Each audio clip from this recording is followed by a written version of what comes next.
बोलिए सतगुरुदेव भगवान की जय। कृष्ण कन्हैया लाल की जय। अब हम गुरुदेव के आशीर्वाद से गीता जी के 13वें अध्याय का अध्ययन करने जा रहे हैं, श्रवण करने जा रहे हैं। हरे रामा रामा रामा हरे हरे, हरे कृष्णा कृष्णा कृष्णा हरे हरे। श्री महादेव जी कहते हैं, पार्वती अब 13वें अध्याय की अगाध महिमा का वर्णन सुनो। उसको सुनने से तुम प्रसन्न होगी। दक्षिण दिशा में तुंगभद्रा नामक की एक बहुत बड़ी नदी है, तुंगभद्रा। इसके किनारे जो है हरिहरपुर नामक रमणीय नगर बसा हुआ है। वहाँ हरिहर नाम से साक्षात भगवान शिवजी विराजमान हैं, जिनके दर्शन मात्र से परम कल्याण की प्राप्ति होती है। और हरिहरपुर में हरिदक्षित नामक एक क्षेत्रीय ब्राह्मण रहते थे, जो तपस्या और स्वाध्याय में संलग्न थे तथा वेदों के पारगामी विद्वान थे। उनके एक स्त्री थी, जिसे लोग दुराचार कहा कहकर पुकारते थे, और इस नाम के अनुसार ही उसके कर्म भी थे। वह सदा पति को कुवाच्य कहती थी और उसने कभी भी उनके साथ शयन नहीं किया। पति के संबंध रखने वाले जितने भी लोग घर पर आते थे ना, उन सबको डांट बताती थी और स्वयं कामोत्मन होकर निरंतर व्यभिचारियों के साथ रमण किया करती थी। तो एक दिन नगर को इधर उधर आते जाते हुए पूर्ववासियों से भरा देख उसने निर्जन एवं दुर्गम वन में अपने लिए संकेत स्थान बना लिया। तो एक समय रात में किसी कामी को ना पाकर वह घर के किवाड़ खोलकर नगर से बाहर संकेत स्थल पर चली गई। तो उस समय उसका चित्त काम से मोहित हो रहा था। तो वह एक एक कुंज में तथा प्रत्येक वृक्ष के नीचे जा जाकर किसी प्रीतम की खोज करने लगी, किंतु उन सभी स्थानों पर उसका परिश्रम व्यर्थ हुआ, तो उसे प्रीतम का दर्शन नहीं हुआ। तब वह उस वन में नाना प्रकार की बातें कहकर विलाप करने लगी। चारों दिशाओं में घूम घूम कर वियोग जनित विलाप करती हुई उस स्त्री की आवाज़ सुनकर कोई सोया हुआ बाघ जाग उठा और उछलकर उस स्थान पर पहुंचा जहां वह रो रही थी। तो उधर वह भी उसे आते देखकर किसी प्रेमी की आशंका से उसके सामने खड़ी होने के लिए ओट से बाहर निकल आई। तो उस समय व्याघ्र ने आकर उसे नख रूपी बाणों से प्रहार से पृथ्वी पर गिरा दिया। तो इस अवस्था में भी वह कठोर वाणी से चिल्लाती हुई पूछ बैठी, अरे बाघ, तू किस लिए मुझे मारने के लिए आया है? पहले इन सारी बातों का जवाब दे, फिर मुझे मारना। तो उसकी यह बात सुनकर प्रचंड पराक्रमी व्याघ्र क्षण भर के लिए उसे अपना ग्रास बनाने से रुक गया और हंसता हुआ सा बोला, दक्षिण देश में जो मलापहा नामक एक नदी है, उसके तट पर मुनि प्रणा नगरी बसी हुई है। वहाँ पंचलिंग नाम से प्रसिद्ध साक्षात भगवान शंकर निवास करते हैं। उसी नगरी में मैं ब्राह्मण कुमार होकर रहता था और नदी के किनारे अकेला बैठा रहता था, और जो यज्ञ के अधिकारी नहीं हैं उन लोगों से भी यज्ञ कराकर उनका अन्न खाया करता था। इतना ही नहीं, धन के लोभ से मैं सदा अपने वेद पाठ के फल को भी बेचा करता था। वो अपने वेद पाठ के फल को भी बेच दिया करता था। तो मेरा लोभ यहाँ तक बढ़ गया था कि अन्य भिक्षुओं को गालियाँ देकर हटा देता और स्वयं दूसरों को नहीं देने योग्य धन भी बिना दिए ही हमेशा ले लिया करता था। तो ऋण लेने के बहाने मैं सब लोगों को छला करता था तदंतर कुछ काल व्यतीत होने पर मैं बूढ़ा हुआ, मेरे बाल सफ़ेद हो गए, आँखों से सूझता ही नहीं था और मुंह के सारे दांत भी गिर गए। तो इतने पर भी मेरी दान लेने की आदत नहीं छूटी। अब पर्व आने पर प्रतिग्रह के लोभ से मैं हाथ में कुश लिए तीर्थ के समीप चला जाया करता था। तत्पश्चात जब मेरे सारे अंग शिथिल हो गए, तब एक बार मैं कुछ धूर्त ब्राह्मणों के घर पर मांगने खाने के लिए गया, तो उसी समय मेरे पैर में कुत्ते ने काट लिया। तब मैं मूर्छित होकर क्षण भर में पृथ्वी पर गिर पड़ा और मेरे प्राण निकल गए। उसके बाद मैं इस व्याघ्र योनि में उत्पन्न हुआ। तब से इस दुर्गम वन में रहता हूँ तथा अपने पूर्व पापों को याद करके कभी धर्मिष्ठ महात्मा, यति, साधु पुरुष तथा सती स्त्रियों को मैं नहीं खाता। पापी दुराचारी तथा उल्टा स्त्रियों को ही मैं अपना भक्ष्य बनाता हूँ। अतः उल्टा होने के कारण तू अवश्य ही मेरा ग्रास बनेगी। तो यूँ कहकर वह अपने कठोर नखों से उसके शरीर के टुकड़े टुकड़े करके खा गया। अब इसके बाद यमराज के दूत उस पापनी को जो थे संयमनीपुरी में ले गए और वहाँ यमराज की आज्ञा से उन्होंने अनेकों बार उसे विष्ठा, मूत्र और रक्त से भरे हुए भयानक कुंडों में गिराया। करोड़ों कल्पों तक उस में रखने के बाद उसे वहाँ से ले आकर 100 जो थे मनवंतरों तक रौरव नरक में रखा। फिर चारों ओर मुंह करके दीन भाव से रोती हुई उस पापनी को वहाँ से खींचकर दहनानन नामक नरक में गिराया। उस समय उसके केश खुले हुए थे और शरीर भयानक दिखाई देता था। तो इस प्रकार घोर नरक यातना भोग चुकने पर वह पापनी, महापापनी इस लोक में आकर चंडाल योनि में उत्पन्न हुई। अब चंडाल के घर में भी प्रतिदिन बढ़ती हुई वह पूर्व जन्म के अभ्यास से पूर्वतः जो पापों में प्रवृत्त रही। फिर उसे कोढ़ और राज्य क्षमा का रोग हो गया और नेत्रों में पीड़ा होने लगी। फिर कुछ काल के पश्चात वह पुनः अपने निवास स्थान यानी हरिहरपुर को गई, तो जहाँ भगवान शिव के अंतपुर की स्वामिनी जभ्यका देवी विराजमान है। तो वहाँ उसने वासुदेव नामक एक पवित्र ब्राह्मण का दर्शन किया जो निरंतर गीता के 13वें अध्याय का पाठ किया करता था। उसके मुख से गीता का पाठ सुनते ही वह चंडाल शरीर से मुक्त हो गई और दिव्य देह धारण करके स्वर्ग लोक में चली गई। अब हम गीता जी का अध्याय श्रवण करेंगे। ये महात्म्य था श्री कृष्ण अर्जुन संवाद। उसके उपरांत श्री कृष्ण भगवान फिर बोले, हे अर्जुन, यह शरीर क्षेत्र है ऐसा कहा जाता है और इसको जो जानता है उसको क्षेत्रज्ञ, ऐसा उनके तत्व को जानने वाले ज्ञानी जन कहते हैं। और हे अर्जुन, तू सब क्षेत्रों में क्षेत्रज्ञ अर्थात जीव आत्मा भी मेरे को ही जान, और क्षेत्रज्ञ का अर्थात विकास रहित प्रकृति का, पुरुष का जो तत्व से जानना है वह ज्ञान है, ऐसा मेरा मत है। तो इसलिए वह क्षेत्र जो है और जैसा है तथा जिन विकारों वाला है और जिस कारण से जो हुआ है तथा वे क्षेत्रज्ञ भी जो है जिस प्रभाव वाला है, वह सब संक्षेप से मेरे से सुन।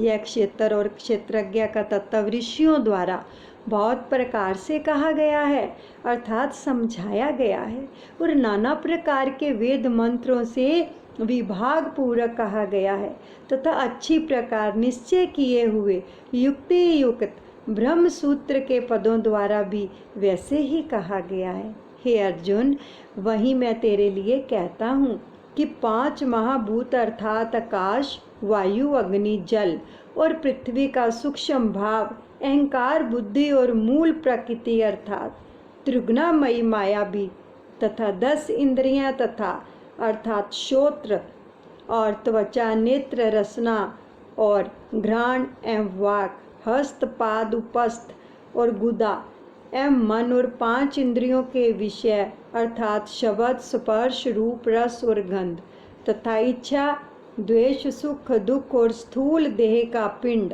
एवं चेतनता और घृति, इस प्रकार यह क्षेत्र विकारों से सहित संक्षेप से कहा गया है। हे अर्जुन, श्रेष्ठता के अभिमान का अभाव, दंभ, चरण का अभाव और प्राणिका मात्र को किसी प्रकार का भी सताना और क्षमा भाव तथा मन वाणी की सरलता, श्रद्धा, भक्ति सहित गुरु की सेवा, बाहर भीतर की शुद्धि, अंतकरण की स्थिरता, मन और इंद्रियों सहित शरीर का निग्रह, इस लोक और परलोक के संपूर्ण भोगों में आसक्ति का अभाव और अहंकार का भी अभाव एवं जन्म, मृत्यु, जरा और रोग आदि में दुख दोषों का बार बार विचार करना और पुत्र, स्त्री, घर और धन आदि में आसक्ति का अभाव और ममता का ना होना तथा प्रिय प्राप्ति में सदा ही चित्त का सम रहना अर्थात मन के अनुकूल तथा प्रतिकूल के प्राप्त होने पर हर्ष, शोक आदि विकारों का ना होना, मुझ परमेश्वर में एक ही भाव से स्थित रूप ध्यान योग के द्वारा अब जो है अव्यभिचारिणी भक्ति तथा एकांत और शुद्ध देश में रहने का स्वभाव और विषय सक्त मनुष्यों के समुदाय में प्रेम का ना होना तथा अध्यात्म ज्ञान में नित्य स्थिति और तत्व ज्ञान के अर्थ रूप परमात्मा को स्वत्र देखना, यह सब तो ज्ञान है और जो इससे विपरीत है वह अज्ञान है, ऐसा कहा गया है। हे अर्जुन, जो जानने योग्य है तथा जिसको जानकर मनुष्य परमानंद को प्राप्त होता है उसको अच्छी प्रकार कहूँगा। वह आदि रहित परम ब्रह्मा अकथनीय होने से ना सत्य कहा जाता है और ना ही असत्य ही कहा जाता है, परंतु वह सब ओर से हाथ पैर वाला एवं सब ओर से नेत्र, सिर और मुख वाला तथा सब ओर से श्रोत्र वाला, और क्योंकि वह संसार में सबको व्यापक करके स्थित है और संपूर्ण इंद्रियों के विषयों को जानने वाला है, परंतु वास्तव में सब इंद्रियों से रहित है तथा शक्ति रहित और गुणों से अतीत हुआ भी अपनी योग माया से सबको धारण पोषण करने वाला और गुणों को भोगने वाला है तथा वह परमात्मा चराचर सब भूतों के बाहर भीतर परिपूर्ण और चर अचर रूप भी वही है और वह सूक्ष्म होने से अभिज्ञा है तथा अति समीप में और दूसरों में भी स्थित वही है और वह विभाग रहित एक रूप से आकाश के सदृश परिपूर्ण हुआ भी चराचर संपूर्ण भूतों में पृथक पृथक के सदृश स्थित प्रतीत होता है तथा वह जानने योग्य परमात्मा विष्णु रूप से भूतों को धारण पोषण करने वाला और रुद्र रूप से संहार करने वाला तथा ब्रह्मा रूप से सबका उत्पन्न करने वाला, वह ब्रह्मा जातियों का भी ज्योति और माया से अति परे कहा जाता है तथा वह परमात्मा बोध रूप और जानने के योग्य है एवं तत्व ज्ञान से प्राप्त होने वाला और सबके हृदय में स्थित है। हे अर्जुन, इस प्रकार क्षेत्र तथा ज्ञान और जानने योग्य परमात्मा का स्वरूप संक्षेप से कहा गया है। इसको तत्व से जानकर मेरा भक्त मेरे स्वरूप को प्राप्त होता है। हे अर्जुन, प्रकृति अर्थात त्रिगुणामयी मेरी माया और जीव आत्मा अर्थात क्षेत्रज्ञ, इन दोनों को ही तू अनादि जान और राग द्वेष विकारों को तथा त्रिगुणात्मक संपूर्ण पदार्थों को भी प्रकृति से ही उत्पन्न हुआ जान, क्योंकि कार्य और करण के उत्पन्न करने में हेतु प्रकृति कही जाती है और जीव आत्मा सुख दुख के भोक्तापन में अर्थात भोगने में हेतु कहा जाता है। और परंतु प्रकृति में स्थित हुआ ही पुरुष प्रकृति से उत्पन्न हुए त्रिगुणात्मक सब पदार्थों को भोगता है और इन गुणों का संग ही इस जीवात्मा की अच्छी बुरी योनियों में जन्म लेने में कारण है। वास्तव में तो यह पुरुष इस देह में स्थित हुआ भी पर अर्थात त्रिगुणामयी माया से सर्वदा अतीत ही है। केवल साक्षी होने से उपदृष्टा और उपदृष्टता और यथार्थ सम्मति देने वाले होने से अनुमंता एवं सबको धारण करने वाला होने से भरता और जीव रूप से भोक्ता तथा ब्रह्मादिकों का भी स्वामी होने से महेश्वर और शुद्ध सच्चिदानंद घन होने से परमात्मा ऐसा कहा गया है। इस प्रकार पुरुषों को और गुणों के सहित प्रकृति को जो मनुष्य तत्व से जानता है वह सब प्रकार से बरतता हुआ भी फिर नहीं जन्मता अर्थात पुनर्जन्म को ही प्राप्त होता है। हे अर्जुन, उस परम पुरुष परमात्मा को कितने ही मनुष्य तो शुद्ध हुई सूक्ष्म बुद्धि से ध्यान के द्वारा और हृदय में देखते हैं तथा अन्य कितने ही ज्ञान योग के द्वारा देखते हैं और अपर कितने ही निष्काम कर्म योग के द्वारा देखते हैं, परंतु इनसे दूसरे अर्थात जो मंद बुद्धि वाले पुरुष हैं वे स्वयं इस प्रकार न जानते हुए दूसरों से अर्थात तत्व के जानने वाले पुरुषों से सुनकर ही उपासना करते हैं।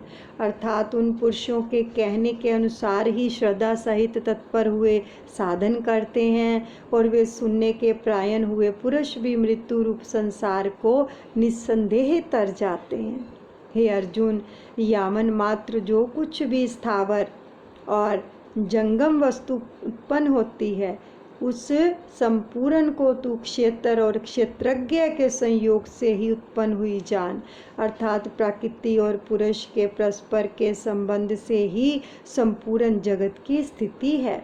वास्तव में तो संपूर्ण जगत नाशवान और क्षणभंगुर होने से अनित्य है। इस प्रकार जानकर जो पुरुष नष्ट होते हुए सब चराचर भूतों से नाश रहित परमेश्वर को संभाव से स्थित देखता है वही देखता है, क्योंकि वह पुरुष सब में संभाव से स्थित हुए परमेश्वर को समान देखता हुआ अपने द्वारा आपको नष्ट नहीं करता, अर्थात शरीर का नाश होने से अपने आत्मा का नाश नहीं मानता। इससे वह परम गति को प्राप्त होता है। और जो पुरुष संपूर्ण कर्मों को सब प्रकार से प्रकृति से किए हुए देखता है, अर्थात इस बात को तत्व से समझ लेता है कि प्रकृति से उत्पन्न हुए संपूर्ण गुण ही गुणों से में बरतते हैं तथा आत्मा को अकर्ता देखता है और वही देखता है। और यह पुरुष जिस काल में भूतों के न्यारे न्यारे भाव को एक परमात्मा के संकल्प के आधार स्थित देखता है तथा उस परमात्मा के संकल्प से ही पूर्ण भूतों का विस्तार देखता है, उस काल में सच्चिदानंद घन ब्रह्मा को प्राप्त होता है। हे अर्जुन, अनादि होने से और गुणातीत होने से यह अविनाशी परमात्मा शरीर में स्थित हुआ भी वास्तव में ना करता है और ना लिपायमान होता है। जिस प्रकार सर्वत्र व्यापत हुआ भी आकाश सूक्ष्म होने के कारण लिपायमान नहीं होता है और वैसे ही सर्वत्र देह में स्थित हुआ भी आत्मा गुणातीत होने के कारण देह के गुणों से लिपायमान नहीं होता। हे अर्जुन, जिस प्रकार एक ही सूर्य इस संपूर्ण ब्रह्मांड को प्रकाशित करता है, तो उसी प्रकार एक ही आत्मा संपूर्ण क्षेत्र को प्रकाशित करता है, अर्थात नित्य बोध स्वरूप एक आत्मा की ही सत्ता से संपूर्ण जड़ वर्ग प्रकाशित होता है। तो इस प्रकार क्षेत्र और क्षेत्रज्ञ के भेद को तथा विकास रहित प्रकृति से छूटने के उपाय को जो पुरुष ज्ञान नेत्रों द्वारा तत्व से जानते हैं और वे महात्मा जन पर ब्रह्म परमात्मा को प्राप्त होते हैं। इति श्रीमद्भागवत गीता रूपी उपनिषद एवं ब्रह्म विद्या तथा योग शास्त्र विषय श्री कृष्ण और अर्जुन के संवाद में क्षेत्र और क्षेत्रज्ञ विभाग योग नामक 13वां अध्याय संपूर्ण हुआ। बोलिए सतगुरुदेव भगवान की जय। हरे रामा रामा रामा हरे हरे, हरे कृष्णा कृष्णा कृष्णा हरे हरे। हे गुरुदेव, मेरे परमात्मा भगवान श्री कृष्ण, आप जी के श्री चरण कमलों में प्रार्थना है, हम सभी ने जो गीता जी के 13वें अध्याय का पाठ किया है, इस पाठ का फल हम सभी अपने पितरों के अर्पण करते हैं। हे प्रभु, आप उनका उद्धार कीजिए, उनका कल्याण कीजिए और उनको अपने धाम में और अपने चरणों में जगह दीजिए, ताकि उनकी रूह सुरखरू होकर आपके चरणों में निवास करे, उनका कल्याण हो। बोलिए सतगुरुदेव भगवान की जय। कृष्ण कन्हैया लाल की जय। प्रभु, हमसे जो भी अपराध हुए अपने पितरों के लिए, उनसे हम क्षमा याचना करते हैं, उनसे माफ़ी मांगते हैं। आप सबकी कृपा हम सब पर बनी रहे, सबके घर में सुख शांति आनंद और भक्ति की बरसात होती रहे। आपका असीम धन्यवाद।